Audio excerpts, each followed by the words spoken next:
ಪಿತನ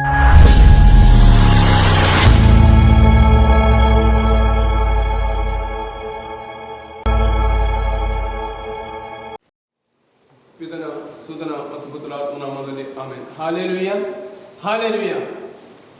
ಪ್ರಿಯರೇ, ಮಗದೊಂದು ದಿನವನ್ನು ನಮಗೆ ದಯಪಾಲಿಸಿದ್ದಾರೆ. ಯೇಸು ಸ್ವಾಮಿ ನಮ್ಮೆಲ್ಲರ ನಿರೀಕ್ಷೆಯನ್ನು ವಹಿಸುವವರಾಗಿದ್ದಾರೆ. ನಿರೀಕ್ಷೆಯಿಲ್ಲದ ಜೀವನ ಅದು ಕ್ಷಣಿಕವಾಗುತ್ತದೆ.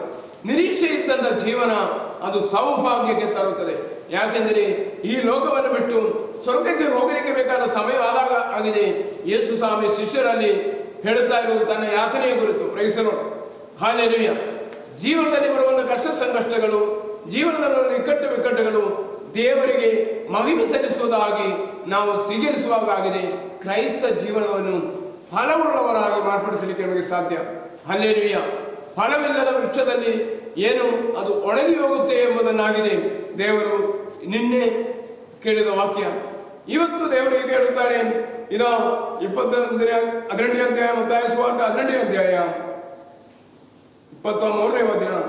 ಯೇಸು ತಮ್ಮ ಮಾತನ್ನು ಮುಂದುವರಿಸುತ್ತಾ ಸ್ವರ್ಗದ ಸಾಮ್ರಾಜ್ಯಕ್ಕೆ ಈ ಹೋಲಿಕೆ ಅನ್ನುತ್ತದೆ. ಒಬ್ಬ ರಾಜನಿಂದ ಅವನು ತನ್ನ ಸೇವಕರಿಂದ ಲೆಕ್ಕ ಕೇಳಲು ನಿರ್ಧರಿಸಿದ. ಹಲ್ಲೆಲೂಯ. ನಮ್ಮೆಲ್ಲರ ಲೆಕ್ಕ ಕೇಳಲಿಕ್ಕೆ ಬೇಕಾಗಿ ದೇವರು ನಿರ್ಧರಿಸುತ್ತಾರೆ. ನಾವು ಸೇವಕನಾಗಿ ಪವಿತ್ರ ಸ್ನಾನದಿಂದ ಯೇಸು ಸ್ವಾಮಿ ನಮ್ಮನ್ನು ಕರೆದಿದ್ದಾರೆ.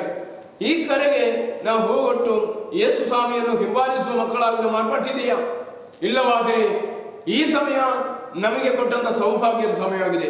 ಇದು ನಿರೀಕ್ಷೆಯ ಸಮಯವಾಗಿದೆ.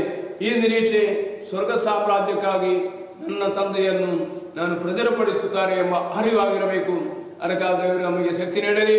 ಪಿತನ ಸುತನ ಮತ್ತು ಪವಿತ್ರಾತ್ಮ ನಾಮದಲ್ಲಿ ಆಮೆನ್.